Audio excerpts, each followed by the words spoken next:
Bienvenidos. Comenzamos.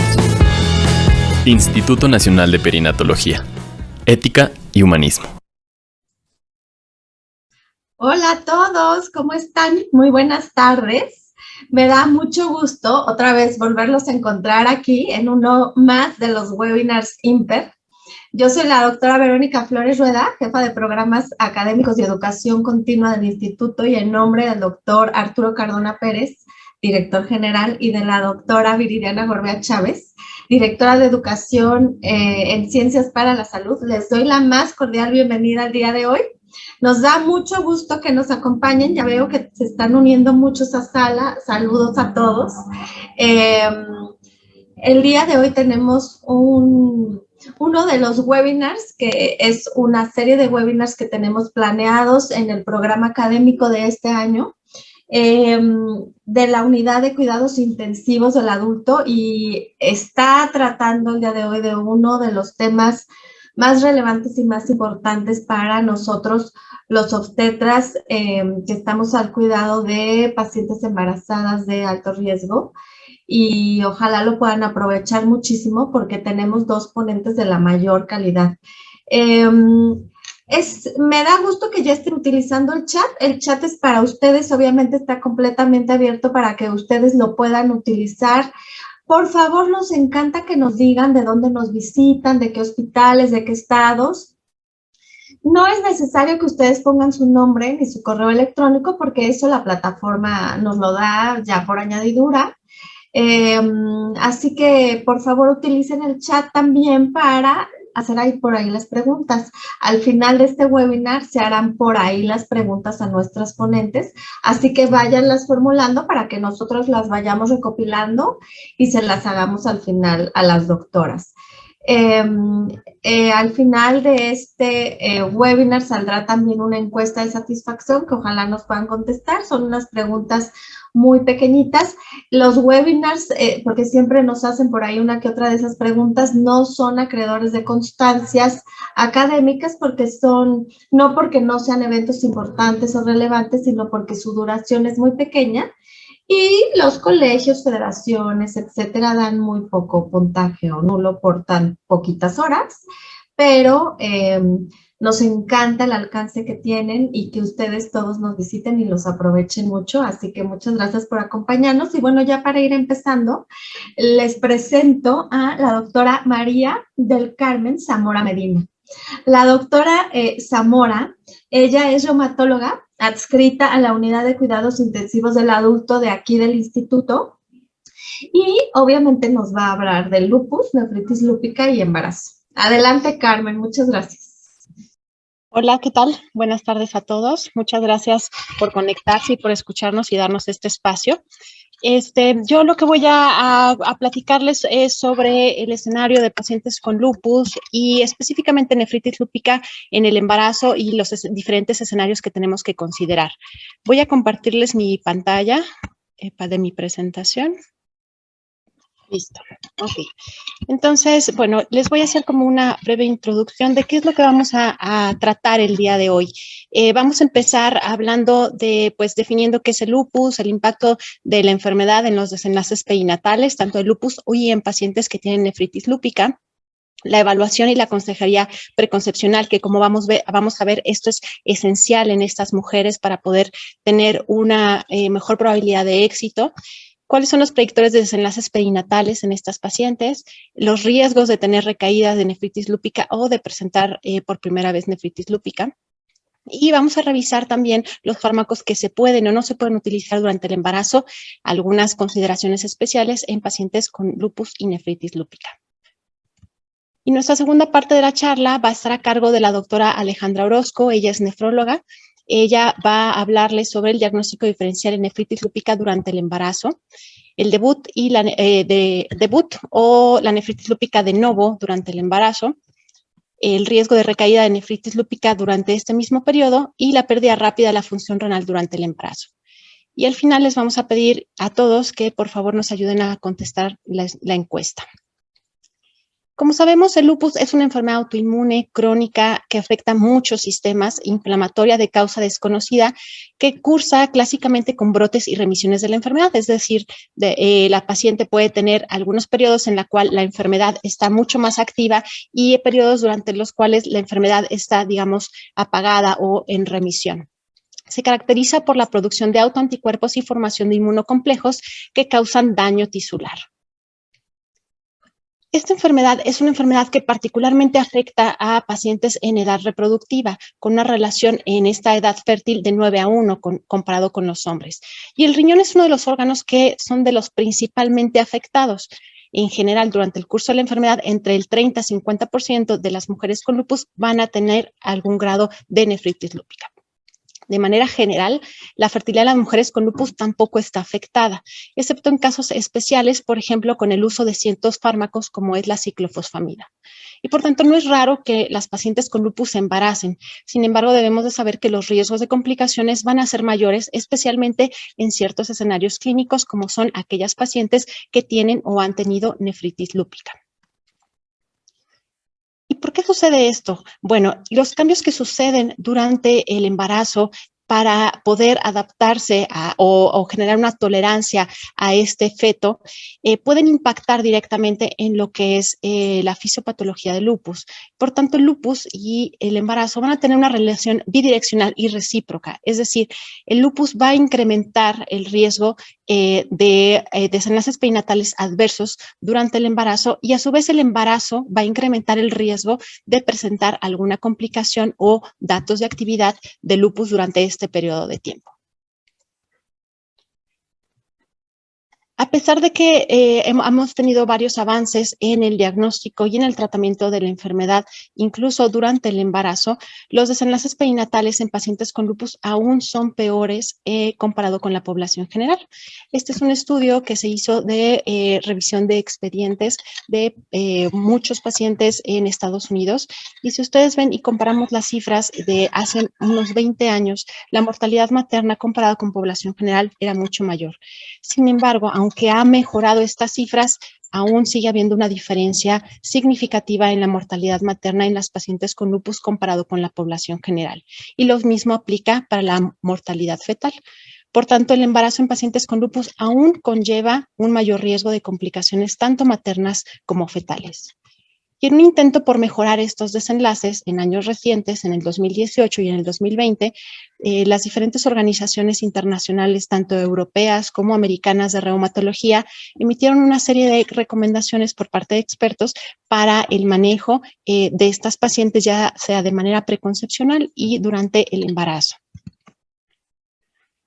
A pesar de ello, en un metaanálisis realizado entre el 2017 y 2019, que incluyó 6 estudios y casi 1,000 embarazos en pacientes con lupus, vemos que las complicaciones maternas, específicamente preeclampsia, óbito, pérdida fetal, aborto y cesárea, siguen siendo mayores en aquellas pacientes que tienen lupus. Y lo mismo aplica también para las complicaciones fetales, como parto pretérmino, pequeño paralelo gestacional, bajo peso al nacer, la necesidad de requerir terapia intensiva neonatal y la presencia de un Apgar menor de 7 en un minuto. ¿Y cómo les va a las pacientes que además de tener lupus tienen nefritis lúpica? Este es un metaanálisis que incluyó 16 estudios, 1,760 pacientes embarazadas con lupus, con o sin nefritis lúpica, en la cual se compararon tanto las complicaciones maternas como las complicaciones fetales en aquellas mujeres que tenían o no esta complicación de nefritis.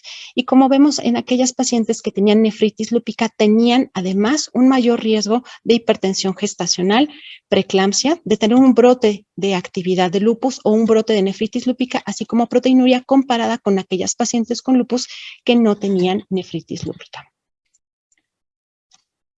En el caso de las complicaciones fetales, también se vio un mayor riesgo de complicaciones como fue parto pretérmino y restricción del crecimiento fetal, así como una menor posibilidad de tener un nacido vivo en aquellas pacientes que tenían nefritis lúpica. Por tanto, la presencia de nefritis lúpica incrementa el riesgo de desenlaces perinatales adversos en un grupo de pacientes que ya sabemos que también tienen mayor riesgo que la población general.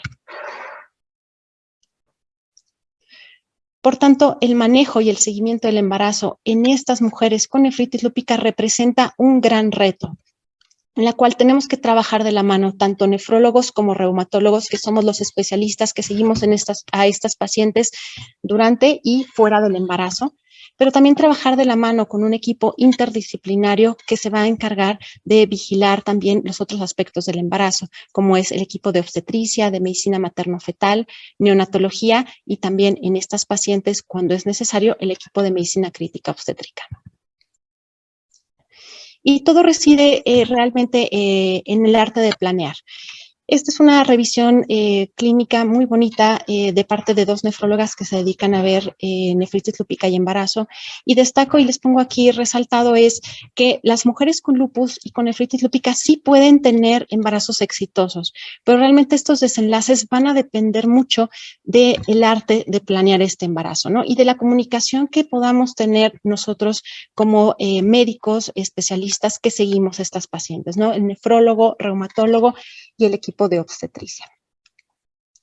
Entonces, para desarrollar este tema de nefritis lúpica y los diferentes escenarios a los cuales nos podemos enfrentar y los diferentes retos, vamos a desarrollar algunos casos clínicos para poder ejemplificar los diferentes escenarios. Lo mismo será también para la charla de la doctora Orozco. Entonces, tenemos una paciente con nombre hipotético Patricia, de 38 años. Ella acude con nosotros a la consulta de reumatología en enero del 2020 para seguimiento. Y durante esta consulta, ella nos manifiesta abiertamente su deseo de concebir. Poniéndoles un poco en contexto de cómo ha sido su enfermedad, ella tiene diagnóstico de lupus desde el 2007, ha tenido actividad mucocutánea, ha tenido artritis, ha tenido actividad en serosas manifestado por derrame pleural bilateral y actividad renal. Y la actividad renal ha sido una actividad que ha sido de difícil control, como veremos en este resumen. Ella empezó con nefritis lúpica en el 2008, se le hizo una biopsia renal inicial en la cual se diagnosticó una nefritis lúpica clase 3 más 4. En ese momento, de manera inicial, se dio un tratamiento de inducción a la remisión como fetilmicofenolato, alcanzando una remisión parcial.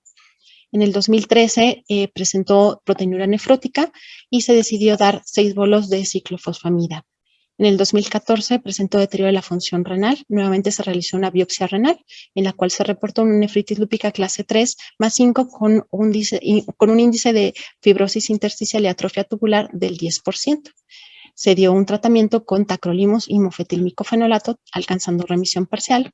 En el 2018, cursó con proteinuria persistente hasta 4 gramos al día y en ese momento se decidió administrar rituximab 1 gramo, 2 dosis, en día 0 y día 14, sin presentar respuesta.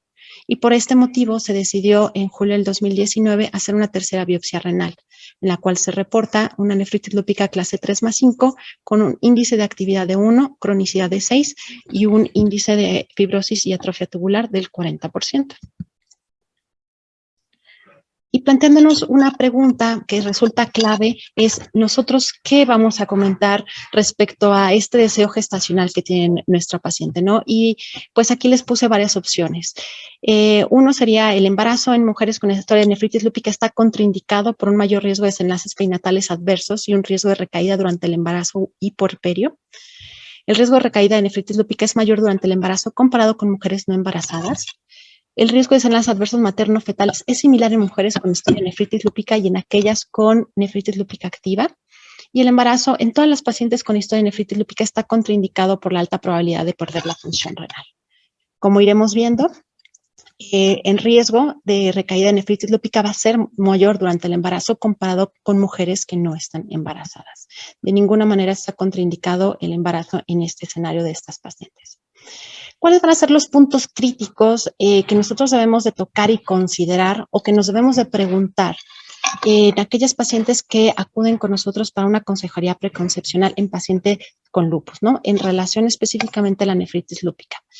En aquellas pacientes que tienen enfermedad renal previa, ¿el embarazo incrementa el riesgo de brote de nefritis lúpica? ¿El embarazo aumenta el riesgo de presentar nefritis lúpica por primera vez? Las pacientes clínicamente estables, pero sorológicamente activas, es decir, que tengan niveles de complemento bajo o anti-DNA de doble cadena elevado, especialmente aquellas que han tenido nefritis lúpica previa, ¿tienen mayor riesgo de tener un brote de nefritis lúpica? Y los riesgos son diferentes dependiendo de la clase de nefritis lúpica. Entonces, para contestar estas inquietudes y estas preguntas, les voy a presentar algo de la evidencia que tenemos. Este es un estudio, un subanálisis en relación a los desenlaces renales de un estudio muy importante que es el estudio PROMIS. El estudio PROMIS es un estudio multicéntrico prospectivo que incluyó pacientes con lupus estable, como ya lo desarrollaremos un poquito más adelante.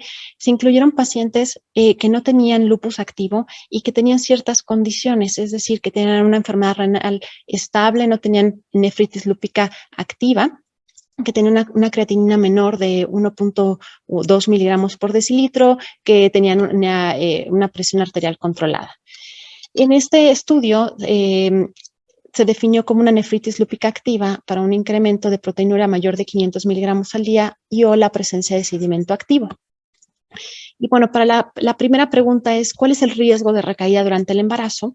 Se analizaron 373 pacientes que tenían lupus quiescente o lupus en remisión. De estas pacientes, 118 pacientes ya tenían nefritis lúpica previa, de las cuales el 72% tenía una biopsia renal. Durante el seguimiento de estas pacientes durante embarazo y puerperio, solamente 13 pacientes, que representó el 11% de la muestra, tuvieron recaída de nefritis lúpica. ¿Y cuál es el riesgo de presentar por primera vez nefritis lúpica durante el embarazo? Es decir, aquellas pacientes que nunca han tenido nefritis lúpica. Para ello, en el análisis fueron 255 pacientes que no tenían nefritis lúpica previa de la totalidad de la cohorte, y de este subgrupo solamente 4 pacientes, es decir, el 2%, presentaron nefritis lúpica de nuevo. Es decir, que es poco frecuente que una paciente debute con nefritis lúpica durante el embarazo. En un análisis de cuáles eran los predictores de recaída de nefritis lúpica o que las pacientes presentaran por primera vez la nefritis lúpica de nuevo, se identificó que el ser no caucásico, es decir, incluyéndonos a nosotros como latinos, implicaba un mayor riesgo. Y lo mismo el tener unos niveles de complemento C4 bajo al inicio de la enfermedad. Y lo mismo haber tenido historia de nefritis lúpica, incluso en aquellos pacientes que alcanzaron una remisión completa antes del embarazo.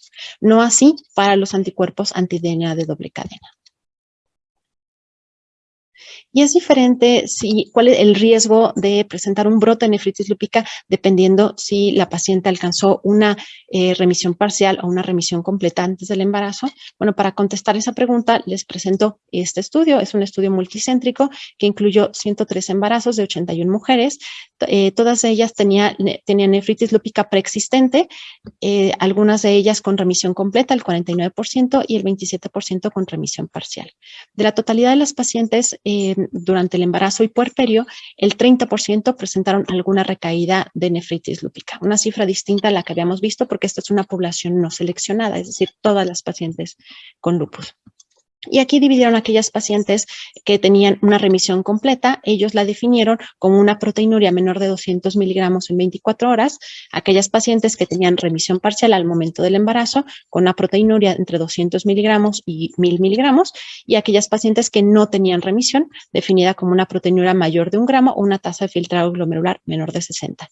Y como podemos ver, el riesgo de recaída es mucho mayor en aquellas pacientes que no tenían remisión, es decir, que venían activas. Pero en aquellas que alcanzaron remisión parcial también el riesgo era mayor que en aquellas que alcanzaron remisión completa. Entonces, el riesgo también es diferente. La siguiente pregunta es si el riesgo es diferente dependiendo de la clase de nefritis lúpica que tuvo nuestra paciente. Para contestar esta pregunta, este es un estudio retrospectivo, en este caso unicéntrico, entre el 2011 y 2016 de pacientes en Brasil de 147 embarazos, de las cuales 66 pacientes tenían nefritis lúpica. Aquí en esta tabla inicial se compararon los desenlaces en aquellas pacientes que tenían nefritis lúpica y sin nefritis lúpica, y como pueden ver, pues los brotes de lupus en el embarazo, la actividad durante el embarazo y puerperio y la hospitalización por lupus durante el embarazo fue mayor en aquellas pacientes que tenían nefritis lúpica. Esto para todas las clases de nefritis lúpica. Lo mismo para otros desenlaces como por ejemplo preeclampsia, cesárea y también muerte perinatal. Pero cuando ya se dividen en aquellas pacientes que tienen ciertas clases de nefritis lúpica, por ejemplo, como las clases proliferativas, que son las clases 3 y 4, también vemos una diferencia para estos desenlaces. Por ejemplo, en aquellas pacientes con clase 3 y clase 4, se vio que con mayor frecuencia requerían una hospitalización por lupus durante el embarazo o que presentan actividad persistente durante este periodo de tiempo. Y lo mismo también mayor riesgo de hemorragia periparto y de desenlaces obstétricos adversos, aunque no se observa una diferencia en la frecuencia de muerte perinatal. Y bueno, al igual que para otras actividades, el riesgo de tener un brote de nefritis lúpica también está influido sobre cómo estaba la actividad de la enfermedad en los 6 meses previos. Aquí, como ven en esta gráfica, las manifestaciones específicas de lupus en los 6 meses antes de lograr la concepción se asocian con un mayor riesgo de presentar una actividad nuevamente de ese mismo órgano durante el embarazo, aplicando para actividad hematológica, nefritis, que es el motivo de esta plática, pero también para actividad cutánea, artritis o serositis. Entonces, importa mucho cómo venía la enfermedad antes de lograr el embarazo. Bueno, y será diferente si la nefritis lúpica está activa comparado si la paciente no estaba activa al momento del embarazo. Este es un estudio ya un poco más viejito, un estudio retrospectivo que analizó los desenlaces de pacientes con o sin nefritis lúpica entre el 76 y el 2006. Y como vemos en la tabla, pues en aquellas pacientes que no tenían antecedente de nefritis lúpica, las que tenían nefritis lúpica inactiva comparadas con las activas, pues tenían una menor frecuencia de parto pretérmino, pérdida fetal antes de las 28 semanas y después de las 28 semanas, hipertensión sin criterios de gravedad e hipertensión con criterios de gravedad. Entonces también influye que el hecho de que la nefritis lúpica esté activa durante el embarazo. La siguiente pregunta en relación a este caso clínico será: ¿cuáles son los factores que deben de evaluarse en la estratificación de riesgo preconcepcional en pacientes con lupus? El estado de actividad de la enfermedad, daño acumulado, comorbilidades, anticuerpos antifosfolípidos, la presencia de anticuerpos anti-RO, anti-LA, el uso de antihipertensivos, uso de fármacos inmunosupresores, teratogénicos o todas las anteriores. Pues como se imaginarán, aquí la respuesta correcta es todas las anteriores. Cuando nosotros hacemos una estratificación de riesgo preconcepcional en pacientes con lupus, tomamos en cuenta varios factores. Lo primero es si el paciente tiene daño a órgano blanco, es decir, que el lupus haya causado algún daño a algún órgano. Nosotros a eso le llamamos daño acumulado. El otro factor a evaluar es cómo está la actividad de la enfermedad al momento de hacer esta evaluación. Lo mismo para la presencia de algunos anticuerpos que pueden asociarse con algunos desenlaces perinatales adversos específicos, como son los anticuerpos anti-RO y anti-LA, que se asocian con un mayor riesgo de presentar lupus neonatal, y anticuerpos antifosfolípidos que también se asocian con un incremento en el riesgo de desenlaces perinatales adversos, como aborto, óbito o preeclampsia. La presencia de otras comorbilidades, porque las pacientes con lupus suelen tener más comorbilidades que aquellas pacientes sanas, bueno, o más bien de población general. Y también tomamos en cuenta en esta evaluación y consejería preconcepcional el uso de fármacos, tanto teratogénicos como compatibles en el embarazo. Y basado en toda esta evaluación, nosotros hacemos una estratificación de riesgo. Entonces, regresando al caso de nuestra paciente, en esta evaluación que nosotros hacemos de la consulta, no encontramos que esté activa de manera extrarrenal, es decir, a otro nivel. Ya tiene una creatinina basal de 1.05 y una proteinuria en orina de 24 horas de 4.100 miligramos. Está en un tratamiento con prednisona 5 miligramos al día, hidroxicloroquina 200 miligramos, mofetilmico fenolato 1.5 gramos al día, enalapril 5 miligramos cada 12 horas y losartán 50 cada 24 horas. Los estudios inmunológicos con los que contamos en esa visita tienen complemento C3 normal, C4 un poco bajo, DNA doble cadena por encima del punto de corte, anti-RO, anti-LA negativos y perfil de anticuerpos antifosfolípidos negativos. Entonces nos hacemos la siguiente pregunta para nuestra estratificación de riesgo. ¿Qué factores presenta nuestra paciente de desenlaces perinatales adversos? La primera sería niveles de C4 bajos, el uso de mofetilmico fenolato, una proteinura mayor de 1.000 miligramos al día, anticuerpos anti-DNA doble cadena positivos o todas las anteriores. Aquí en esta pregunta, nuestra respuesta correcta sería una proteinura mayor de 1.000 miligramos. Para evaluar los predictores de desenlaces adversos en pacientes con lupus durante el embarazo, se diseñó este estudio, que es yo creo que el estudio más importante por su diseño. Es un estudio prospectivo, multicéntrico y observacional que incluyó pacientes de Estados Unidos y Canadá. En total fueron 389 pacientes con diagnóstico de lupus con o sin anticuerpos o síndrome antifosfolípidos y que tuvieran menos de 12 semanas de gestación. Como les comentaba, para fines de este estudio se incluyeron solamente pacientes que tuvieran un lupus estable y que tuvieran algunos, y se excluyeron algunos factores que podían influir en estos desenlaces perinatales, como la proteinura mayor de 1000 miligramos, la presencia de una creatina mayor de 1.2 miligramos por decilitro, una hipertensión mayor de 140/90, que tuviera una nefritis lúpica activa, es decir, manifestado por un cimiento activo, o que tuviera una dosis de prednisona mayor o igual a 20 miligramos al día. Los desenlaces adversos de interés fueron la muerte fetal o neonatal, la presencia de un parto pretérmino antes de las 36 semanas de gestación, ya fuera por insuficiencia placentaria, hipertensión o preeclampsia, y que fuera pequeño para la edad gestacional. En la totalidad de la cohorte se observó que el 19% de las pacientes presentaron algún desenlace adverso. Sin embargo, cuando se analizaron aquellas pacientes que no tenían factores de riesgo, estos desenlaces adversos solo se presentaron en el 8% del grupo. Sin embargo, en presencia de alguno de estos predictores, como fueron anticoagulante lúpico positivo o la presencia o la raza hispánica y el uso de antihipertensivos, esta frecuencia de desenlaces perinatales adversos se incrementó muchísimo, llegando hasta el 58% y la muerte fetal o neonatal hasta el 22%. Entonces, como vemos, todas las pacientes con lupus no son iguales, es decir, algunas de ellas tienen ciertos factores que van a incrementar de manera sustancial los riesgos de estos desenlaces y nosotros debemos de identificarlo. Para esta cohorte se identificaron como predictores de desenlaces adversos al momento de la inclusión de las pacientes, es decir, en el primer trimestre, la presencia de anticoagulante lúpico, siendo este el principal factor predictor de riesgo, el uso de antihipertensivos, incluso en aquellas pacientes que tenían un buen control de presión arterial, una enfermedad activa definida como un Physician's Global Assessment, que es una escala subjetiva de evaluación de actividad de lupus mayor a 1, la presencia de trombocitopenia y el ser de una raza no hispánica constituyó un factor protector.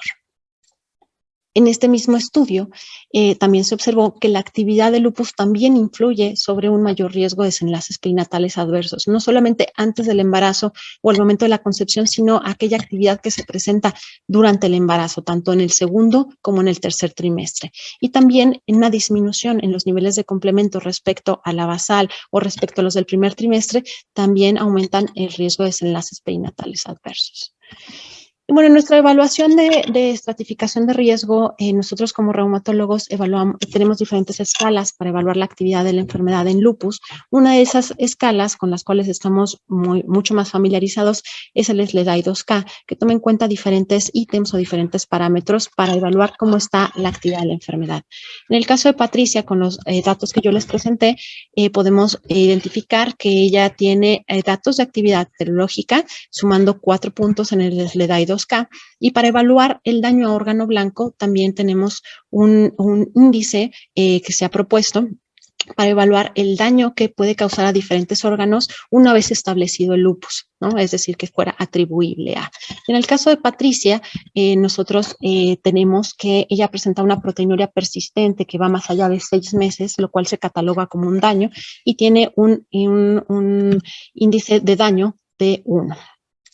Completando la evaluación de nuestros factores de riesgo, también sabemos que ella tiene un perfil de anticuerpos antifosfolípidos negativos y también antirroantila negativos, que además tiene otras comorbilidades como la hipertensión arterial sistémica crónica, que como ya vimos también aumenta el riesgo, sobre todo el uso de antihipertensivos. También está utilizando algunos fármacos que están contraindicados en el embarazo, como el mofetilmicofenolato y también IECAS y ARAS. Y bueno, la pregunta también final es si ella tiene antecedente de nefritis lúpica previa. Y la respuesta es sí, y nunca alcanzó remisión completa, ella tiene remisión parcial. Y como ya vimos, los riesgos van a ser distintos. Entonces, de acuerdo a nuestra estratificación de riesgo preconcepcional, ¿qué intervenciones realizaríamos en esta paciente? La primera respuesta sería aumentar la dosis de prednisona de 10 a 15 miligramos por actividad y aumentar la dosis de micofenolato y diferir el embarazo por enfermedad activa. La segunda sería suspender mofetilmicofenolato, iniciar azatioprina con incremento de dosis progresivo y vigilar por al menos 6 meses previo al embarazo. La otra sería iniciar ácido acetil salicílico a dosis bajas previo a la concepción y continuar hidroxicloroquina durante el embarazo. Y al lograr el embarazo, iniciar ácido acetil salicílico a dosis bajas y heparina a bajo peso molecular a dosis profilácticas. Considerando todo el escenario de Patricia, en este momento no consideramos que la enfermedad esté activa y que requiera un ajuste de dosis, pero está con un fármaco que tiene potencial teratogénico y tendríamos que hacer un cambio por un fármaco que nos permita mantener la enfermedad controlada durante un periodo de tiempo y que sea compatible con el embarazo. Entonces, en este caso, la respuesta correcta sería la B. Y bueno, como ya hemos mencionado, el embarazo en las pacientes con lupus puede ser planeado, pero el escenario ideal es que el lupus esté inactivo, incluyendo la nefritis lúpica y que además tengan una función renal estable en los últimos 6 meses. Y esto lo conseguimos haciendo una planeación. Cuando no planeamos, estamos muchas veces destinados a fallar. Algunas consideraciones sobre fármacos durante el embarazo. En la medida de lo posible, mantener la misma inmunosupresión. Sabemos que hay algunos fármacos que no se pueden utilizar y en ese sentido tendríamos que hacer una suspensión o hacer una modificación con un tiempo prudente. Y eso se recomienda que sea por lo menos 4 o 6 meses previo a la concepción para evaluar la tolerancia y la respuesta al mismo. En aquellas pacientes que tienen hipertensión arterial sistémica, controlar la tensión arterial, hacer un cambio a alfametildopa, nifedipino, hidralazina y también conocer cuáles son los fármacos que son compatibles en el embarazo. Por ejemplo, hidroxicloroquina, azatioprina, tacrolimus y ciclosporina. A pesar de que existe información y recomendaciones al respecto, existe una alta tasa de suspensión de tratamientos en pacientes embarazadas con lupus. Por ejemplo, para la hidroxicloroquina, una suspensión en el primer trimestre hasta el 30% y de azatioprina también alcanzando prácticamente el 30% en el primer trimestre. Entonces, para hacer un resumen de las recomendaciones respecto a los fármacos inmunosupresores que utilizamos en lupus y que son compatibles en el embarazo, nada más reafirmarles, la hidroxicloroquina y la azatioprina se pueden utilizar de manera preconcepcional y durante el embarazo. La azatioprina se recomienda una dosis igual o menor a 2 miligramos por kilo por día. En el caso de la prednisona, se puede utilizar, hay que ser juiciosos nada más en las dosis que vamos a utilizar y el tiempo, y tratar de utilizar una dosis menor de 20 miligramos al día, como ya les comentaré, porque existe una asociación con un desenlace. Se pueden utilizar ciclosporina y tacrolimus. Se pueden utilizar AINES, aunque la recomendación es evitar los COX-2 si existen dificultades para concebir, esto en el periodo preconcepcional, y nunca utilizarlos en el tercer trimestre por riesgo de cierre prematuro de conducto arterioso. Y en el caso de rituximab, se recomienda suspenderla antes de la concepción. Sin embargo, en aquellas pacientes que durante el embarazo presentan una enfermedad grave y que no existe ninguna otra opción de tratamiento, se puede considerar como una opción, ¿no?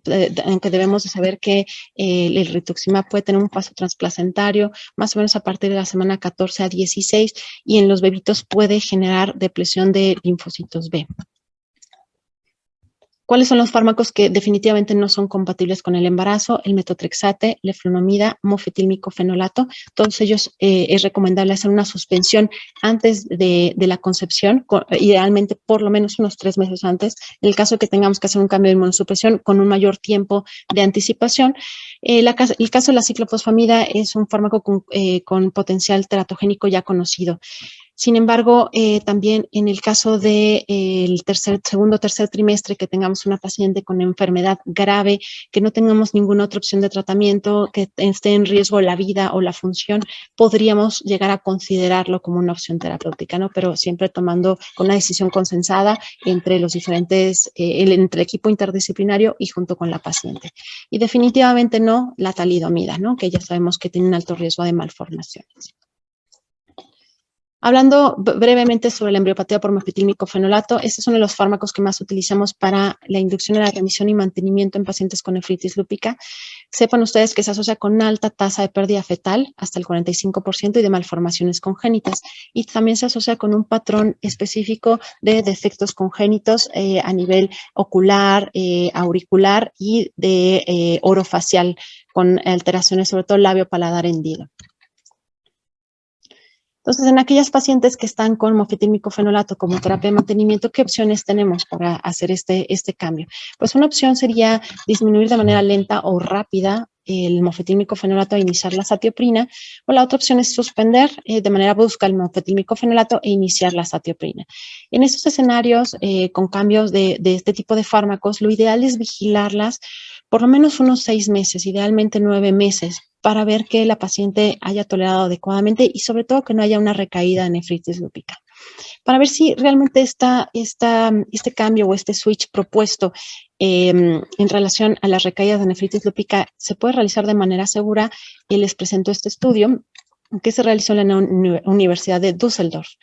El objetivo del estudio era evaluar el riesgo de recaída al cambiar la terapia de mantenimiento previo a la concepción. Para esto se incluyeron 54 pacientes con lupus que tenían deseo concepcional, que tenían una enfermedad estable definida por un SLEDAI menor o igual a 4 con nefritis lúpica inactiva, y se compararon dos grupos: aquellas pacientes que venían recibiendo azatioprina de manera estable y aquellas pacientes que recibían mofetilmicofenolato y que se tuvieron que cambiar a azatioprina. En este último grupo se vio que 3 pacientes tuvieron una recaída de nefritis lúpica antes de lograr la concepción, es decir, en este periodo de 6 meses. Ninguna paciente con azatioprina tuvo alguna recaída. De aquellas pacientes que lograron el embarazo, ninguna, tanto en el grupo 1 de azatioprina como en el grupo que hizo el cambio, no se observó ninguna recaída de nefritis lúpica durante el periodo del embarazo, y en el puerperio se observaron una recaída en cada uno de los grupos. Entonces, en general, aquellas pacientes que tienen nefritis lúpica estables, que están inactivas de la enfermedad y que cambian de mofetilmicofenolato a azatioprina o que continúan la azatioprina, raramente van a presentar brotes de nefritis lúpica y en general tienen desenlaces perinatales favorables, ¿no? Pero tomando en cuenta que, y como lo vemos aquí muy claro en la gráfica, que los brotes de nefritis lúpica sobre todo se presentan cuando hacemos de manera inicial el cambio, es decir, si lo hacemos con tiempo de manera preconcepcional, podremos identificar a la mayoría de aquellas pacientes que van a tener un brote de nefritis lúpica al hacer el cambio. Otro de los fármacos que vale la pena mencionar es la aspirina, ¿no? Se recomienda su uso en todas las pacientes con lupus, incluyendo aquellas que tienen o no antecedente de nefritis lúpica, y debemos iniciarla entre la semana 12 a 16. Y bueno, otro de los fármacos que vale la pena mencionar es la hidroxicloroquina. La hidroxicloroquina tiene muchos efectos positivos en lupus. En el caso del embarazo, se ha mostrado que disminuye el riesgo de brotes, tanto durante el embarazo como en el puerperio. También tiene efectos antitrombóticos y en realidad es un fármaco bastante seguro. No existe evidencia sobre el incremento de defectos congénitos o de retinopatía en bebés expuestos, y sí se ha asociado como un factor predictor de riesgo de brotes de lupus al suspenderlo, ¿no? Con un OR de 3.5. Además, se asocia con un menor riesgo de presentar bloqueo cardíaco congénito, que es una complicación que se presenta en los bebitos con lupus neonatal. Esto es un metaanálisis reciente de este año que analizó los desenlaces de 7 cortes prospectivas, 938 embarazos que utilizaban hidroxicloroquina. Como ven, no el 100% de las pacientes de estas cortes utilizaban hidroxicloroquina. Esto iba entre el 35 y 95%. Y se observó que la hidroxicloroquina sí tenía un efecto positivo, o sea, preveniendo la actividad de lupus durante el embarazo. Y este otro metaanálisis que analizó el efecto de la hidroxicloroquina en los diferentes desenlaces perinatales, que analizó 9 estudios con más de 1,000 pacientes, se observó que para una dosis entre 200 y 400 miligramos al día, la hidroxicloroquina disminuía el riesgo de preeclampsia, hipertensión gestacional y parto pretérmino. Y otros de los fármacos que también podemos utilizar en el embarazo y vale la pena la mención es el tacrolimus. El tacrolimus en general se considera un fármaco seguro. No existe un patrón de anormalidades anatómicas en fetos expuestos al útero, aunque sí sabemos que puede incrementar el riesgo de diabetes gestacional. Y lo que debemos saber también es que de acuerdo a los cambios que suceden durante el embarazo en cuanto al volumen de distribución, a las proteínas plasmáticas y también a algunas actividades de ciertas enzimas que metabolizan fármacos, también también estos niveles de tacrolimus se pueden disminuir durante el embarazo, ¿no? Especialmente en el segundo trimestre y en el puerperio nuevamente incrementarse. Por tanto, se recomienda monitorear las concentraciones de tacrolimus durante el embarazo y durante el puerperio inmediato. Respecto a la eficacia del tacrolimus en el caso o en el escenario de nefritis lúpica, ya sea como terapia de mantenimiento o como terapia de inducción a la remisión, existe realmente muy poca evidencia. Esta es una serie de 9 casos que utilizaron el tacrolimus como mantenimiento o inducción de nefritis lúpica durante el embarazo, con una dosis ajustada de 5 a 8 nanogramos por mililitro. Y como ven, pues son 9 pacientes en los cuales algunos que tuvieron recaída o que tuvieron nefritis lúpica de nuevo, se les dio tacrolimus ya sea en conjunto con azatioprina o como monoterapia. Y los desenlaces fueron bastante buenos. Alcanzaron remisión parcial o completa a los 6 meses posparto, todas las pacientes, y fueron 9 nacidos vivos con adecuado peso para la edad gestacional. Y respecto a los esteroides, 2 cosas que hay que puntualizar, ¿no? Siempre utilizar la menor dosis posible durante el menor tiempo que sea necesario. Y vamos a dar vamos a utilizar glucocorticoides no fluorinados cuando queramos tener un efecto materno. Y esto es porque estos glucocorticoides no fluorinados van a ser metabolizados o inactivados por una enzima placentaria que es la 11-beta-hidroxiesteroide deshidrogenasa, lo que van a hacer que el paso transplacentario sea muchísimo menor al feto. Cuando nosotros queremos tener un efecto sobre el feto, lo que utilizaremos son glucocorticoides fluorinados como dexametasona o betametasona. Y pues también tomar en cuenta que podríamos administrar pulsos de metilprednisolona en casos de actividad grave, como es el escenario de nefritis lúpica. O sea, existe mucha inquietud sobre los riesgos potenciales del uso de esteroides en el embarazo. Uno de ellos es la diabetes gestacional y, bueno, como vamos a ver, el parto pretérmino. Sin embargo, pues ha habido algunos reportes sobre el riesgo incrementado del labio paladar hendido. Y sobre esto les presento este estudio, que es un estudio de casos sin controles. Se incluyeron casi 6,000 controles sanos y más de 2,000 casos de labio paladar hendido, en la cual no se encontró una asociación entre el uso de esteroides y labio paladar hendido, ¿no? Entonces, en eso, digamos, quedamos un poquito más claros. Lo que sí vemos es que existe un mayor riesgo de parto pretérmino en aquellas mujeres que reciben dosis altas de esteroide, en este caso definido como dosis altas a una dosis promedio diaria mayor de 20 miligramos al día. Entonces, continuando con nuestro caso clínico, finalmente Patricia se embaraza y acude con nosotros a la consulta del 28 de octubre de primera vez con 18 semanas de gestación, ya un poquito más tarde, ¿no? De lo que nos hubiera gustado. Ella estaba tomando hidroxicloroquina 400 miligramos al día, prednisona 5 miligramos, azatioprina 100 miligramos al día y aspirina Protec. Estos son sus signos vitales cuando nosotros la vemos por primera vez, la encontramos un poco hipertensa y en sus laboratorios destaca proteínas de 3 gramos, una creatina sérica de 0.8 y un sedimento urinario blando. Y en sus estudios inmunológicos persiste con C4 bajo, C3 está normal y DNA doble cadena discretamente elevado. En ese momento decidimos hacer un ajuste y agregamos alfa-metildopa como manejo de hipertensión arterial crónica descontrolada. Este es su ultrasonido del segundo trimestre. Como vemos, pues la fetometría está acorde a la edad gestacional, aunque tiene un índice de pulsatilidad medio de arterias uterinas anormales. Acude a sus consultas pregestacionales de manera puntual, pero el 26 de enero acude a urgencias por descontrol hipertensivo. En ese momento niega datos de encefalopatía hipertensiva y estaba cursando 32 semanas de gestación. La encontramos con 148/100 de presión arterial, sin datos de actividad extrarrenal. Estaba tomando prácticamente los mismos fármacos, excepto lo que habíamos agregado de alfa-metildopa 500 cada 8. Y esos son sus laboratorios al momento de la visita a urgencias. Lo que destaca es una proteinura de 4,872 miligramos. Recordábamos que ella venía más o menos con 3 gramos y una creatina de 1.1. Los niveles de complemento C4 siguen bajos y tiene un ultrasonido de crecimiento poquitos días previos, en lo cual pues también se encuentra acorde a la edad gestacional, aunque algunos datos de redistribución. En ese momento se hizo una prueba de PCR para SARS-CoV-2 que resultó positiva. Entonces, ¿cuál sería la conducta más apropiada en este escenario? La primera opción sería interrupción del embarazo, ya que se trata de una preeclampsia con datos de severidad. La segunda opción sería un ajuste antihipertensivo y vigilancia estrecha intrahospitalaria. La tercera sería solicitar factores angiogénicos para descartar preeclampsia. Y la cuarta, administrar bolos de metilprednisolona e iniciar tacrolimus por sospecha de recaída de nefritis lúpica. En este escenario de Patricia, nosotros consideramos la medición de factores angiogénicos para descartar preeclampsia. Como ya veremos en la siguiente plática de la doctora Orozco, hacer la diferencia entre nefritis lúpica y preeclampsia resulta una tarea muy complicada. Ambas entidades van a compartir ciertas características que hace que sean en algunos escenarios clínicamente difíciles de distinguir. Ambas presentan hipertensión, proteinuria, edema, incluso pueden presentar trombocitopenia. Algunas cosas que nos pueden hacer sospechar nefritis lúpica es un descenso del complemento mayor del 25% del basal, la presencia de dismorfia eritrocitaria, DNA doble cadena elevado, algunas otras manifestaciones extrarrenales. Sin embargo, pues resulta muy importante hacer esta diferencia porque los manejos van a ser totalmente distintos, ¿no? Preeclampsia, pues el tratamiento sería la resolución del embarazo y en el caso de la nefritis lúpica, pues ajustar el tratamiento inmunosupresor.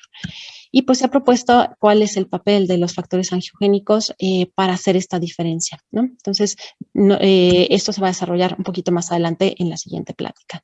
En este caso, nosotros hicimos una medición de estos factores angiogénicos obteniendo un resultado de 48, la cual pues la pone en esta zona gris, ¿no?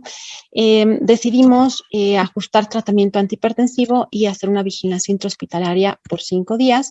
Se logró un buen control de la presión, ella se mantuvo asintomática, la prueba fue nada más positiva, pero ya no desarrolló síntomas de COVID, por lo cual se egresó a casa. Acudió nuevamente a consulta con nosotros, una consulta ya programada con 34.4 semanas. Solicitamos nuevos factores angiogénicos y le encontramos hipertensa con una TA de 165 hasta 170 y 95-100, cursando 34.4 semanas y sin datos de encefalopatía hipertensiva. Esos son sus estudios de laboratorio para esa visita. No vemos ningún incremento en la proteinuria, pero sí vemos un incremento en esta relación de SFLT1-PLGF. Se diagnosticó preeclampsia con datos de severidad y se decidió la resolución del embarazo por parte del equipo de obstetricia, obteniéndose una niña con un peso de 1.745 gramos y con destino cunero. Y bueno, ya finalizando esta primera parte de la plática de nefritis lúpica, algunos puntos que quiero que se lleven a casa. Uno de ellos es que la nefritis lúpica, especialmente cuando está activa, nos va a incrementar el riesgo de complicaciones maternas y fetales durante el embarazo. Y bueno, en estas pacientes con lupus y con nefritis lúpica el embarazo no está contraindicado, pero algo que va a ser esencial es planearlo para lograr los mejores resultados posibles, ¿no? Buscar siempre que la paciente esté en remisión completa de la enfermedad, hacer el cambio a fármacos compatibles y hacer una vigilancia preconcepcional con parte de un seguimiento con un equipo interdisciplinario y experimentado en un centro de tercer nivel. Hacer una estratificación de riesgo preconcepcional nos va a permitir anticipar los riesgos maternos y fetales y establecer un plan de manera individualizada para estas mujeres. Usar fármacos compatibles, inmunosupresores compatibles y continuarlos durante el embarazo si es que es necesario, iniciarlos si es que la paciente presenta actividad de la enfermedad y en el caso de que hagamos esta evaluación preconcepcional e identifiquemos algún fármaco que está contraindicado, hacer esta modificación con tiempo suficiente para evaluar tolerancia y seguridad, ¿no? Y sobre todo que la paciente no presente recaídas de la enfermedad en este periodo. El control de la actividad de la enfermedad antes y durante el embarazo va a ser muy, muy importante para mejorar los desenlaces perinatales y por eso muchas veces implica que las pacientes continúen el tratamiento. Y también considerar que todas las pacientes con lupus deben de recibir aspirina a dosis bajas e hidroxicloroquina para mejorar también los desenlaces perinatales y en el caso de hidroxicloroquina para control de la enfermedad. Y pues finalmente dejarles únicamente esta página web, que es una página diseñada para la atención de embarazo en pacientes con lupus. Hay un apartado para médicos, donde viene también un handout, o sea, una hoja, donde vienen todos los aspectos que debemos de tomar en cuenta respecto a fármacos y respecto al seguimiento de estos pacientes durante el embarazo, ¿no? Muchas gracias y los dejo con la doctora Alejandra Orozco, que desarrollará la segunda parte de esta charla. Adelante. Muchas gracias, Carmen. Súper interesante y muy bonito lo que nos acabas de decir. Hay varias preguntas. Por favor, le pido a toda la audiencia que las haga porque al final se las vamos a hacer a nuestras ponentes. Y a continuación, como bien dice la doctora Carmen, vamos a tener a la doctora Alejandra Orozco Guillén. Ella es nefróloga adscrita a la unidad de cuidados intensivos del instituto y nos hablará también de nefritis lúpica y embarazo. Adelante, Ale. Hola, buenas tardes. Muchas gracias por la invitación. Yo voy a hablar, obviamente, de nefritis lúpica y embarazo y cómo hay diferentes escenarios y desafíos clínicos que pues nos pueden poner en jaque a la hora de tratar a este grupo de mujeres. Para empezar, quisiera decir que el 80% de los embarazos en pacientes con nefritis lúpica inactiva o actividad extrarrenal evolucionan satisfactoriamente. Embarazarse con historia de nefritis lúpica siempre ha sido un desafío, sin embargo, no es algo prohibitivo. En los últimos 40 años ha habido grandes mejoras. ¿Por qué? Pues porque hay mejores fármacos, mejores cuidados obstétricos. Aparentemente, pues trabajamos con equipos interdisciplinarios y esto pues se ha traducido en mejores resultados perinatales. Hay diferencias, esta diapositiva me gusta mucho y a lo mejor quien me ha escuchado en alguna otra plática ha visto que pues la tengo repetida y justamente es porque hay diferencias en el cuidado de la nefritis asociadas al género. Aparentemente somos menos o las mujeres tenemos menos acceso a los servicios de salud. Hay enfermedades propias de mujeres como lupus, como SAF, como Sjögren, que pueden condicionar a la madre a enfermedad renal crónica y a lesión renal aguda. Aparentemente tenemos menos acceso a terapias de sustitución y cuando se trata de el trasplante somos las primeras en levantar la mano, pero las últimas en recibir un riñón o un órgano. Para pues hacer esto un poco más didáctico, vamos a revisar 3 casos clínicos desafiantes sobre nefritis lúpica y embarazo. El primero, bueno, pues se trata de una mujer no veo un poquito, denme un minuto, una mujer sin antecedentes médicos de importancia, enviada al INPER por un embarazo de 22 semanas que refirió a artralgias, mialgias, alopecia en parches, petequias en extremidades inferiores. Además de esto, presentó edema discreto de miembros inferiores y pérdida de peso de 11 kilogramos con un sedimento urinario activo y una proteinuria inicial de 5.6 gramos en 24 horas. Esta chica llegó más o menos con este patrón de alopecia, además estos datos de vasculitis en sus manitas y en el sedimento urinario podemos apreciar aquí eritrocitos dismórficos. Aquí hay un acantocito que nos habla pues de nefritis. Los laboratorios de ingreso, la función renal con deterioro, 1.8 de creatinina, un BUN en 22.4, triglicéridos en 2.78, discreta anemia, la TGO y la TGP muy elevadas, igual que la LDH y albúmina en 2.7. En cuanto a la evolución, bueno, desde el inicio, dado que tiene deterioro de la función renal, una proteinuria nefrótica y sedimento urinario activo, consideramos una biopsia renal e iniciamos pulsos de metilprednisolona en 3 dosis y solicitamos estudios por sospecha de lupus. Solicitamos estos estudios, los cuales pues vemos que son sugestivos, bueno, más bien son diagnósticos de nefritis lúpica. Y bueno, pues no teníamos en ese momento a la doctora Zamora en el instituto, mandamos pedir una interconsulta a otro equipo de reumatología, quien inició tratamiento con prednisona 75 miligramos al día, azatioprina 25, hidroxicloroquina 400 miligramos. Los diagnósticos documentados fueron nefritis lúpica, alopecia universal con lupus discoide y microangiopatía trombótica.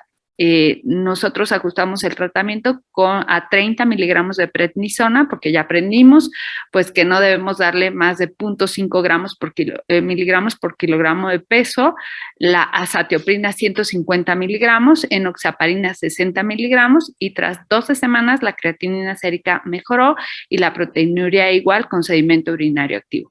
En la semana 34 cursó con colestasis intrahepática del embarazo y desde 3 semanas previas esta mujer cursó con restricción del crecimiento intrauterino, por lo que se obtuvo un recién nacido vivo del sexo masculino que pesó 1.590 gramos. Esta es la biopsia renal, pues la idea, todas las biopsias renales pues pasan por microscopía de luz, por microscopía electrónica, donde podemos apreciar el patrón en casa llena, IgG, IgA, IgM, C1Q, C3C y C4C positivas, sugestivas, bueno, más bien diagnósticas con microangiopatía, con nefritis lúpica de clase 3 más 5, más microangiopatía trombótica activa con tubulopatía lúpica. Se descartó síndrome de anticuerpos antifosfolípidos a pesar de tener una microangiopatía trombótica limitada a riñón. Entonces, ¿qué nos enseña este caso? Bueno, la biopsia renal durante el embarazo es en realidad segura, debe hacerse. Para esto quiero presentarles esta revisión sistemática narrativa que muestra justamente en cuántas personas, o más bien, el objetivo fue ver si el diagnóstico de glomerulonefritis y preeclampsia puede presentarse durante el embarazo y se puede hacer el diagnóstico diferencial. El objetivo fue revisar la literatura de biopsia renal y embarazo. Se incluyeron 949 referencias, de las cuales 39 se proporcionaron aproximadamente 243 biopsias durante el embarazo y 1,236 posteriores al nacimiento.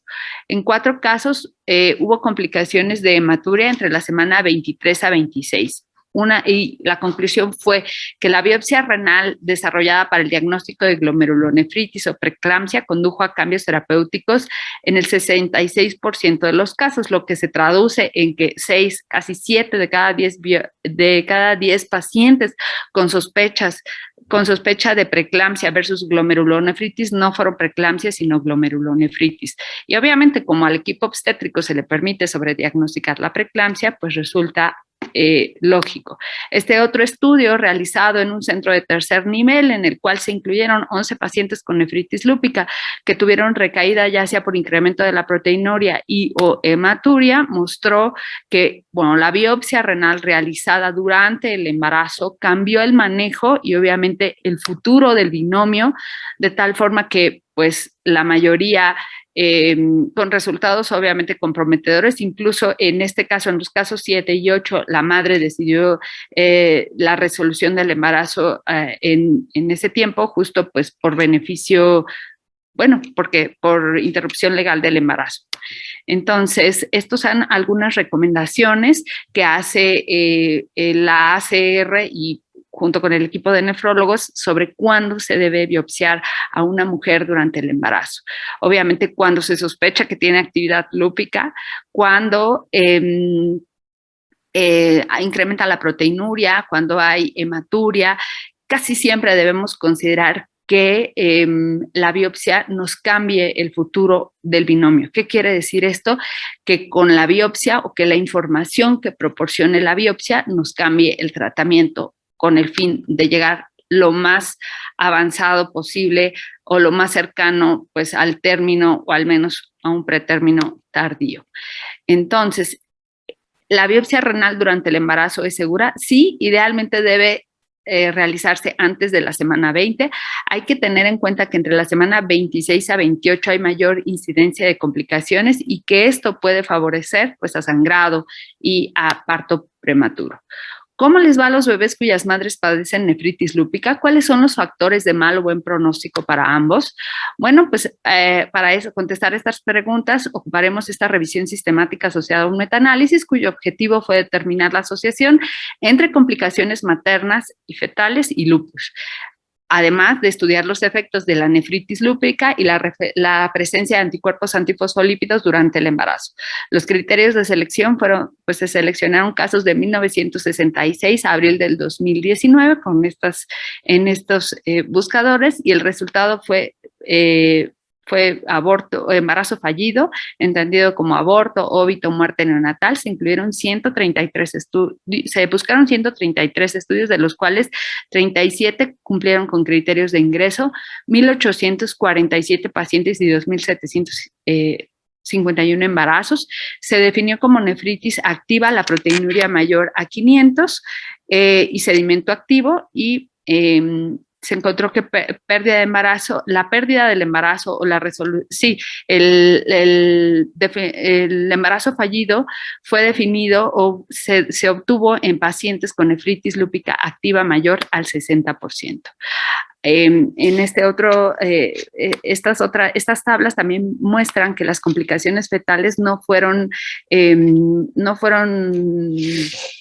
tan raras, por ejemplo, el parto prematuro, que fue de las complicaciones fetales más importantes, el aborto espontáneo, los nacimientos no exitosos y dentro de las complicaciones maternas, pues la hipertensión, la preeclampsia, la actividad de nefritis lúpica, como pueden apreciar aquí, las recaídas o la actividad la reactivación de lupus, pues fue de las cosas más frecuentes. Después se realizó una metaregresión de estos estudios y se vio que justamente se compararon las pacientes con nefritis lúpica activa versus aquellas que tenían historia de nefritis lúpica y se vio que las pacientes con nefritis lúpica activa tenían mucho mayor riesgo de preeclampsia, hipertensión y parto pretérmino. Otra cosa importante es que la presencia de anticuerpos antifosfolípidos, entendidos como anticoagulante lúpico y anticardiolipinas, se asoció con hipertensión y parto prematuro, así como mayor tasa de abortos. Y no hubo asociación entre subclases histológicas y tasas de abortos fallidos, es decir, no hubo asociación entre tener una clase proliferativa y una no proliferativa, aunque la nefritis lúpica activa se asoció a prematurez, hipertensión materna, además de resultados perinatales adversos. La historia de nefritis te da mayor probabilidad de preeclampsia y mayor tasa de mortalidad, tanto materna como fetal. La mayoría de los órganos no incrementan el riesgo de recaída a excepción del riñón, que es el órgano que más puede activarse durante el embarazo. Habitualmente es frecuente que las pacientes recaigan durante el embarazo con el órgano que recayeron en los últimos 6 meses. Este es el estudio, el brazo de la Corte PROMIS, que se ocupó justamente, es un estudio de cohorte que incluyó 385 pacientes con lupus. Algo importante, como me imagino que como la doctora Zamora ya les explicó, es que se excluyeron a las mujeres con enfermedad renal grave, es decir, todas aquellas que tuvieron creatinina sérica por arriba de 1.2 y proteinuria por arriba de 1 gramo, y la idea fue evaluar los factores de riesgo para desenlazos perinatales adversos. Estos ocurrieron en 19% de las pacientes y fueron muerte fetal, muerte neonatal, nacimiento pretérmino y pequeño para edad gestacional. Las recaídas más severas ocurrieron entre el segundo y el tercer trimestre respectivamente. Algo importante es que el 58% de los bebés tuvieron resultados perinatales adversos con una mortalidad neonatal aproximadamente del 22%. Los predictores de peores desenlaces fueron anticoagulante lúpico positivo y el uso de antihipertensivos, además de que el bebé estuviera pequeño para edad gestacional, por lo que vale la pena poner mucha atención cuando evaluemos a pacientes con nefritis lúpica o con historia de nefritis lúpica, entre si tienen anticoagulante lúpico positivo o uso de antihipertensivos. Entonces, ¿cómo les va a los bebés cuyas madres padecen nefritis lúpica activa? Pues hay gran incidencia de parto pretérmino, cesárea, pequeño para edad gestacional, óbito y muerte neonatal. ¿Cuáles son los factores de mal o buen pronóstico para ambos? Pues embarazarse con nefritis lúpica activa y anticuerpos antifosfolípidos positivos son los factores de mal pronóstico que van a traducir pues que el embarazo tenga algunos riesgos. Este otro caso que muestra a una chica de 22 años de edad que ingresa al instituto con un embarazo de 8.6 semanas, pues ella tiene como antecedentes de importancia que debutó en enero con lupus, con manifestaciones mucocutáneas, osteoarticulares y renales. Se le realizó una biopsia renal en extraímper, encontrándose una biopsia renal con una nefritis lúpica de clase 4+5 que se comportó como rápidamente progresiva con proliferación extracapilar y semilunas y que requirió incluso con un índice de actividad de 8 y una cronicidad de 9 con fibrosis tubulointersticial del 60%.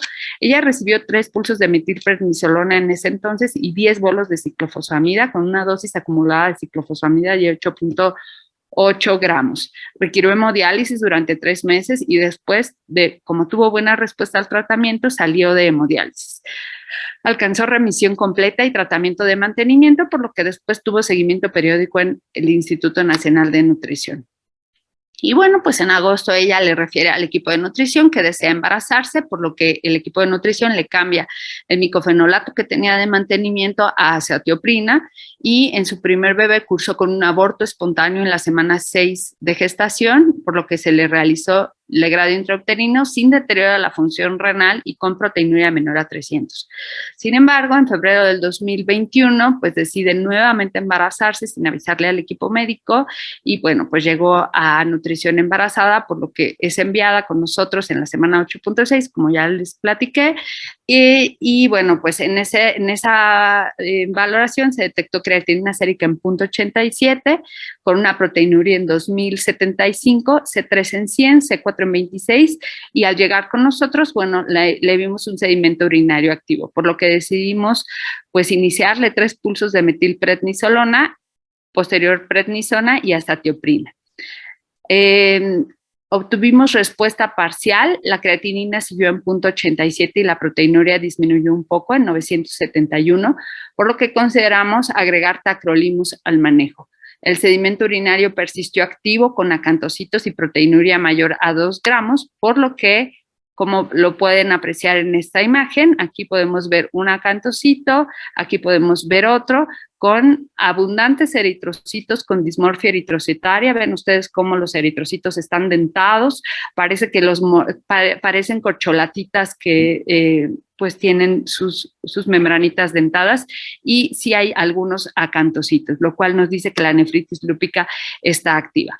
Bueno, pues durante la semana 17 de embarazo, la creatinina sérica siguió en 0.8, sin embargo, la proteinuria volvió a incrementar, por lo que consideramos iniciar rituximab, previa toma de inmunofenotipo, el cual se le aplicó 1 gramo.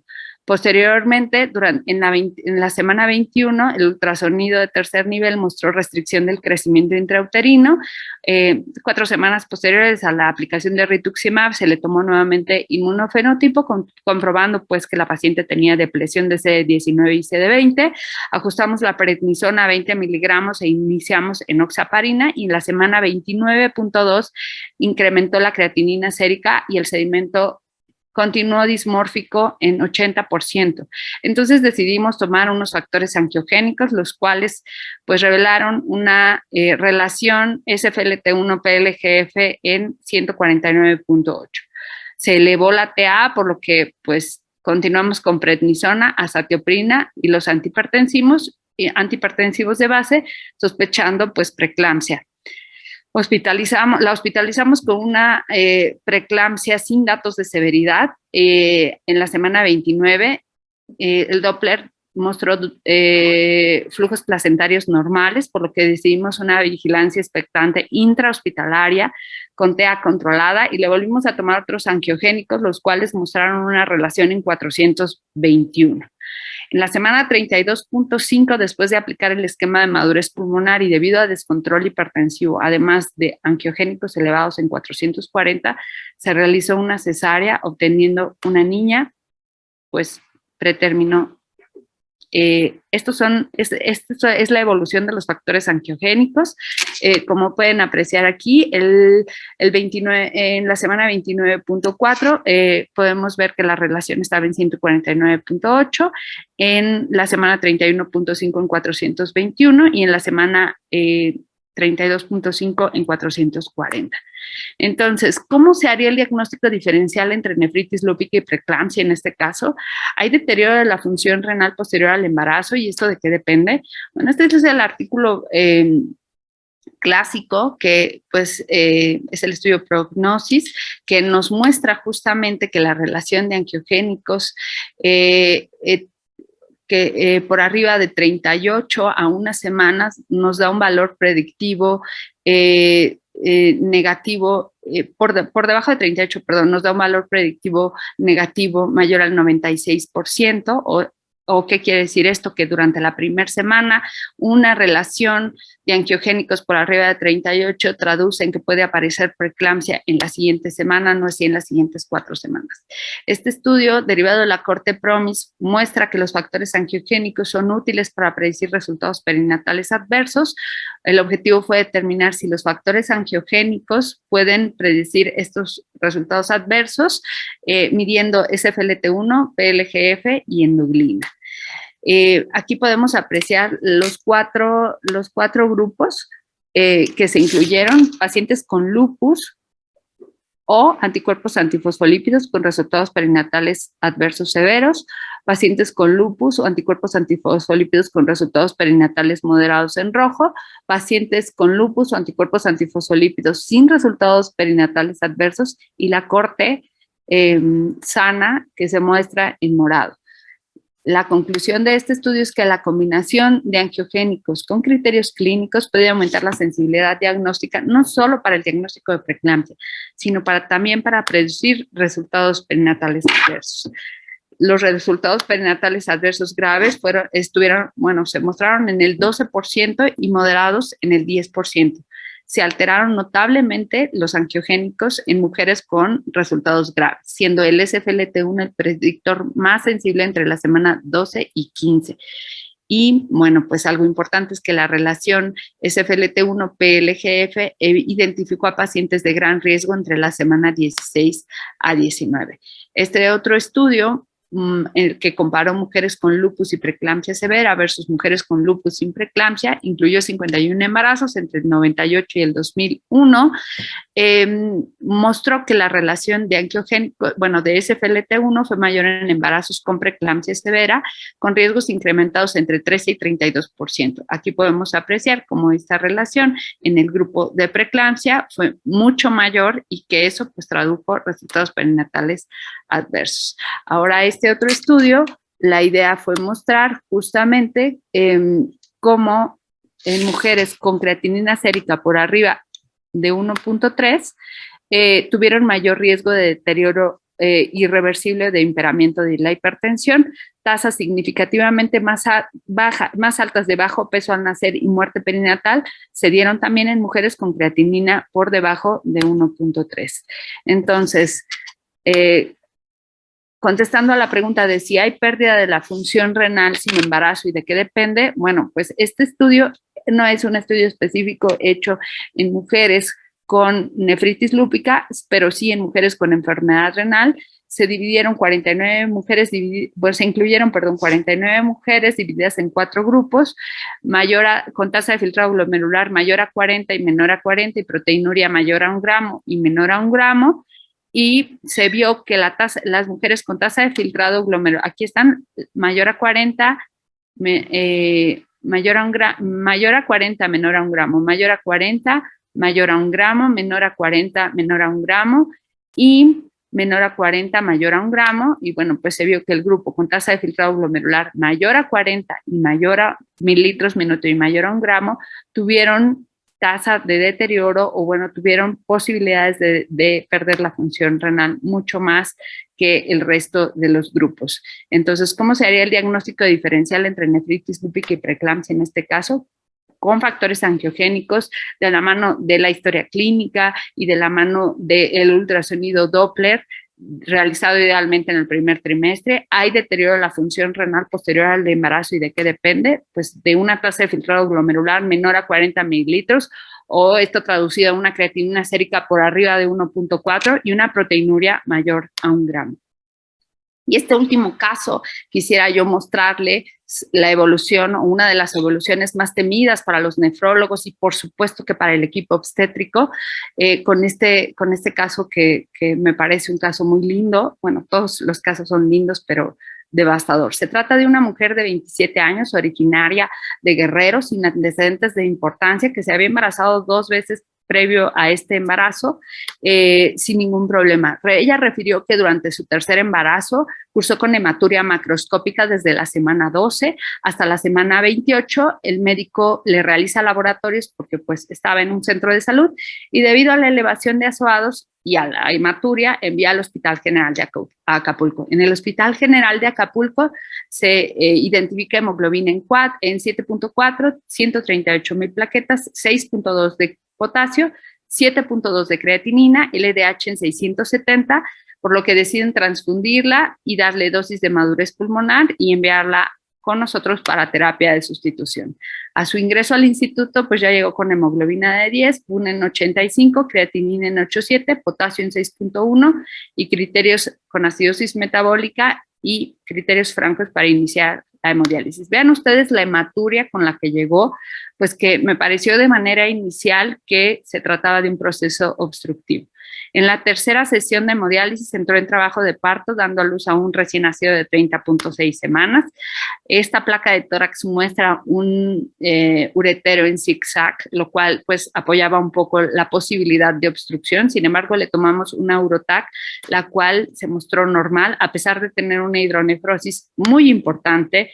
El análisis del, el ultrasonido renal mostró riñones de tamaño normal, de 12.1 por 12.9, con relación corteza-médula pues conservada. Aquí podemos apreciar pues que el riñón era completamente sano y era tanta la hematuria que pues no pudimos distinguir si tenía dismorfia eritrocitaria o no.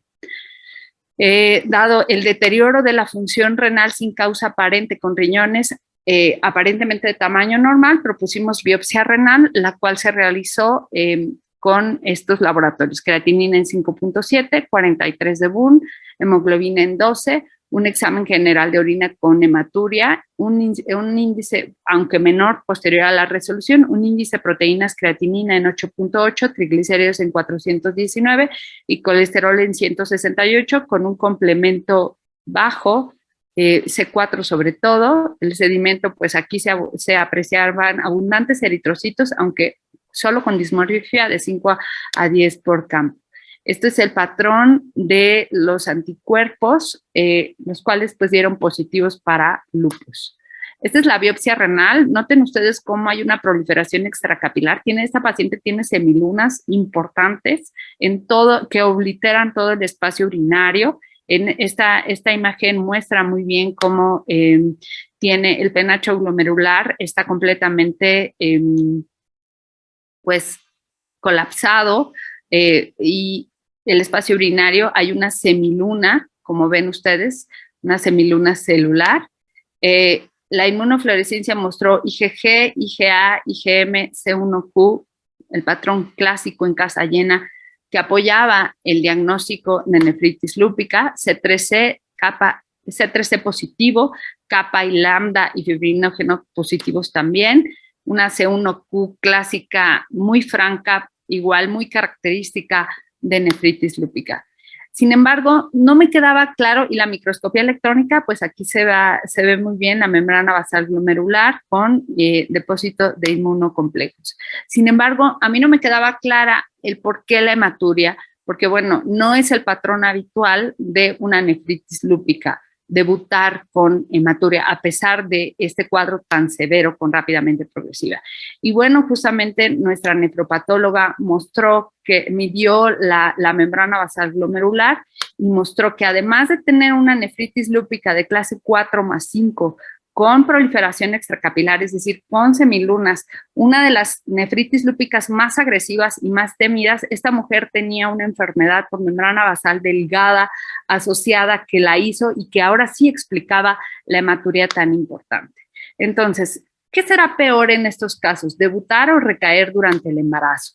Bueno, con respecto a las recaídas, hay muy pocos estudios. Este estudio, publicado por el doctor Ruiz y Rastrosa, que es uno de los, en contraste, que es uno de los, pues más, esta es una revisión realizada por la doctora Moroni, donde incluyen estudios hechos por el doctor Ruiz y Rastrosa y la doctora Petri, donde reportan que la recaída de nefritis lúpica es variable. Ya hay autores que la reportan en 20% y hay otros que la reportan hasta en 65%. La recaída renal aproximada es de 25% en todos los casos. Este otro estudio de cohorte prospectivo realizado en enero a diciembre del 2017, que incluyó 119 embarazos, dividió a los pacientes en dos grupos. 72 embarazos con historia de nefritis lúpica fue el grupo 1 y 47 embarazos con antecedente de lupus sin nefritis lúpica fue el grupo 2. El objetivo fue averiguar si tener nefritis lúpica conlleva mayor riesgo de complicaciones durante el embarazo versus aquellos embarazos sin nefritis lúpica. Se utilizó la escala del LIPE para definir brote de enfermedad y para la atribución de los síntomas. Y bueno, pues aquí podemos apreciar justamente que en el grupo 1 tuvieron recaídas el grupo de nefritis activa, el 50% tuvo recaídas de nefritis lúpica, mientras que solo el 27.7% del grupo que no tenía nefritis lúpica. Aparentemente se asoció la actividad lúpica a nivel renal con resultados perinatales adversos. No hubo diferencia entre los grupos en cuanto a complicaciones maternas. Aparentemente, si te embarazas con nefritis lúpica inactiva, la evolución del embarazo se puede comparar con pacientes con lupus sin nefritis lúpica. Sin embargo, el lupus activo al inicio de la gestación predice resultados maternos y perinatales adversos, como pudimos apreciar en el segundo caso que les presenté. Y de debut, pues hay muy pocos estudios. Este estudio examinó las características de 139 pacientes con lupus y embarazo, de las cuales 48 debutaron durante el embarazo. El grupo 1 tuvo debut y el grupo 2 tuvo debut de lupus sin embarazo, y también se utilizó la escala del LIPE. Fueron 48 mujeres que debutaron. Y bueno, se encontró que la nefritis lúpica y la trombocitopenia grave fueron las formas de debut más frecuentes. Al parecer, una de las conclusiones de este estudio fue que los estrógenos favorecen la enfermedad por complejos inmunes. 2/3 de los pacientes con LES desarrollaron nefritis lúpica. Aparentemente tiene mayor prevalencia para el debut de LES, seguida de la trombocitopenia grave. ¿Será peor debutar que recaer? Puede ocurrir de nuevo durante el embarazo, lo cual es raro. Lo más frecuente es recaer. Sin embargo, a título personal, pudiera yo decir que, o a nosotros nos parece que es peor debutar durante el embarazo. Entonces, como conclusiones, el embarazo no está prohibido en pacientes con nefritis lúpica. Idealmente se aconsejan 6 meses a 1 año de nefritis lúpica completamente tratado, quiescente. La presencia de anticuerpos antifosfolípidos empeora el pronóstico y la evolución del embarazo. Solo hay 2 contraindicaciones para lograr el embarazo, que son una rápidamente progresiva, como en nuestro último caso, y a pesar de esa contraindicación, pues la paciente pues debutó durante el embarazo con una rápidamente progresiva asociada a nefritis lúpica. Hipertensión arterial pulmonar, esa sería la severa, sería la siguiente contraindicación. Debutar con nefritis lúpica siempre traerá peores resultados para ambos. Una relación de factores angiogénicos elevada puede diferenciar entre preeclampsia y nefritis lúpica asociada pues a la clínica y al ultrasonido de medicina materno-fetal, que no debemos olvidar. No debemos perder de vista que en una misma mujer puede tener nefritis lúpica y preeclampsia, que el manejo interdisciplinario siempre mejora los resultados perinatales. Debemos aprender a trabajar con el equipo obstétrico. Y bueno, pues muchas gracias. Espero que esta plática haya sido de tu utilidad. Los invitamos, por favor, a contestar un pequeño cuestionario que nos ayuda mucho para pues una encuesta de satisfacción. Muchas gracias. Bueno, vamos a tratar de empezar a hacer las preguntas. A ver, Carlos Corso pregunta, ¿cuánto tiempo con remisión completa de la enfermedad debe tener una paciente para plantear el embarazo? Eso es una. Y la otra es la aspirina, ¿en qué momento de concepción debe iniciarse? Bueno, ¿Quién la lo quisiera recomendable es que una paciente con lupus esté en remisión o con enfermedad estable al menos 6 meses antes de buscar la concepción, ¿ok? Y eso aplica para la búsqueda de un embarazo natural o un embarazo espontáneo o para una técnica de reproducción asistida. Y en cuanto a la aspirina, la recomendación es igual entre la semana 11 a 16. Muchas gracias. Otra pregunta, que esta nos las hicieron más temprano. A ver, ¿cuál es más temprano? Estoy ahí, están. ¿Cuáles serían los parámetros a valorar para descartar preeclampsia en pacientes con lupus o nefritis lúpica cuando no se cuenta con factores angiogénicos en la unidad médica? Bueno, nada sustituye al ojo clínico. Yo creo que los parámetros a valorar siempre es un ultrasonido 11-14 o realizado en la semana 11-14. Siempre apoyarse del equipo de medicina materno-fetal es muy útil porque el crecimiento del bebé nos va diciendo cómo está la placenta y qué tanto, como ya platicamos, los factores angiogénicos definen la evolución la placenta define la evolución del embarazo y los factores angiogénicos pues nos dan una idea. Sin embargo, pues cuando no se tienen una muy buena orientación de cómo está el embarazo y de cómo le va a ir a esa mujer durante el embarazo, es ocupar el ultrasonido 11-14 o bien los ultrasonidos de tercer nivel para saber si el bebé está creciendo bien, tiene restricción del crecimiento intrauterino, está pequeño para edad gestacional, o qué otra cosa, o cómo va el bebé.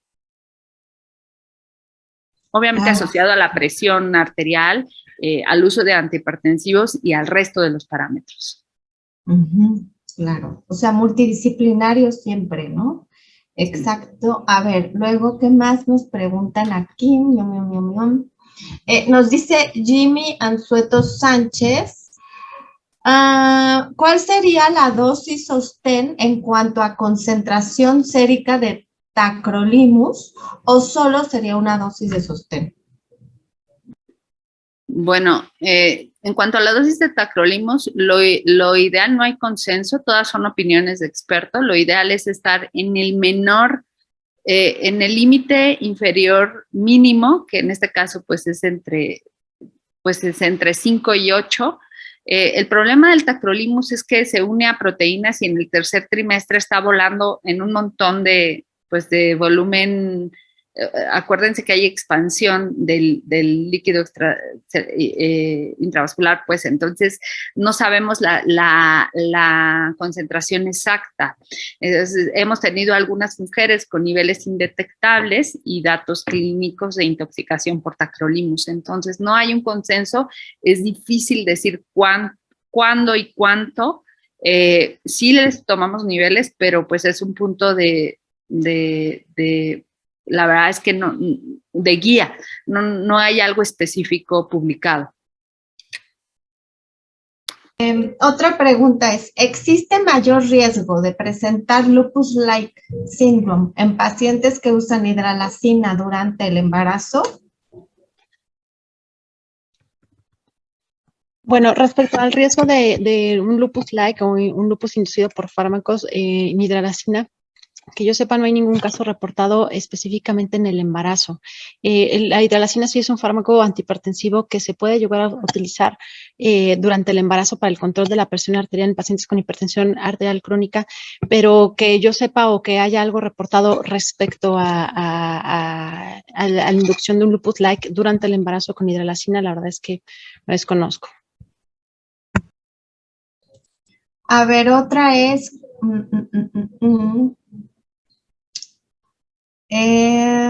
ahí voy. ¿Existe alguna meta de azoados en la paciente bajo terapia de reemplazo renal? Bueno, esa es una muy buena pregunta. Si tenemos una paciente con enfermedad renal de cualquier tipo y está en terapia de sustitución, cualquier tipo o cualquier modalidad, hay consenso de mantenerlas con un BUN por debajo de 20. Por eso la hemodiálisis o la terapia de sustitución durante el embarazo debe ser diaria, con el fin de tener a la madre y al bebé con BUN menor a 20. Muchas gracias, Ale. Ahí vamos, ahí vamos. Quisiera saber, no, lo de los biomarcadores, me parece que eso es todo. Hay muchas preguntas que se repiten sobre biomarcadores, que ya lo contestaste. Hay otras de método anticonceptivo ideal en pacientes con lupus o nefritis lúpica. Muchas preguntas, muy buenas.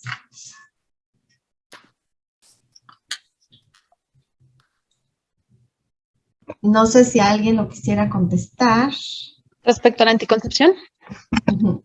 Bueno, en general, las pacientes que tienen lupus se opta siempre por un método de anticoncepción de alta eficacia, ya sea un implante subcutáneo o un dispositivo intrauterino. Las contraindicaciones para utilizarlo, un implante, por ejemplo, de progestágeno sería que tenga anticuerpos antifosfolípidos o que haya tenido trombosis o que sea un lupus activo. Uh-huh. Muchísimas gracias. Eso es muy importante que lo especifiques. Bueno, se nos terminaron el tiempo de preguntas. Les doy muchísimas gracias por habernos acompañado y antes de que se vayan, déjenme les digo que nos acompañaron de Nayarit, Acapulco, Ensenada, Baja California, Iguala, Guerrero, Córdoba, Veracruz, del Hospital de Ginecología y Obstetricia IMIEM del Estado de México, del Hospital de la Mujer de Sinaloa, de Matías Romero, Oaxaca, Ciudad de México, Chignahuapan, Puebla, de San Rafael, Veracruz, Morelia, Tampico, Tamaulipas, del Hospital de las Américas en Ecatepec, y también nos visitaron desde Guatemala, Bolivia, Ecuador, Honduras y Paraguay. Nos da muchísimo gusto que nos vean de Guatemala, sí, ya los mencionamos, que nos vean de toda Latinoamérica, bienvenidos, qué gusto que nos visitaron. Muchísimas gracias, Ale y Mari Carmen, por darnos este webinar increíble, muchísimos asistentes. Les agradecemos a todos, les volví a poner aquí la liga de la encuesta para que la respondan. No dejen de visitar nuestras redes, por favor, estamos en Facebook, en Twitter, en Instagram, en todos lados, creo que hasta en TikTok, en YouTube. Para los que nos preguntan si vamos a volver a ver este webinar, sí. Esperemos que hoy en la tarde o tal vez mañana en la mañana ya esté el video y lo puedan ver en ImperMX, que es nuestro canal de YouTube, y lo puedan ver de manera gratuita. Obviamente ahí se queda todo el año. Y les recuerdo que la semana que entra, a partir del 18 de mayo, miércoles, jueves y viernes, será la reunión anual del instituto. Por favor, para que no se la pierdan, vean el programa. Se trata de COVID y todo lo que tiene que ver con COVID y salud perinatal en términos de neonatología, obstetricia, medicina materno-fetal, epidemiología, investigación, etcétera. Entonces, es un evento muy bonito y los invitamos, por favor, a participar, y es híbrido, no nada más es presencial, sino también nos pueden seguir de manera virtual. Muchas gracias y que estén muy bien, Ale y Carmen. Hasta luego. Hasta luego a todos. Bye,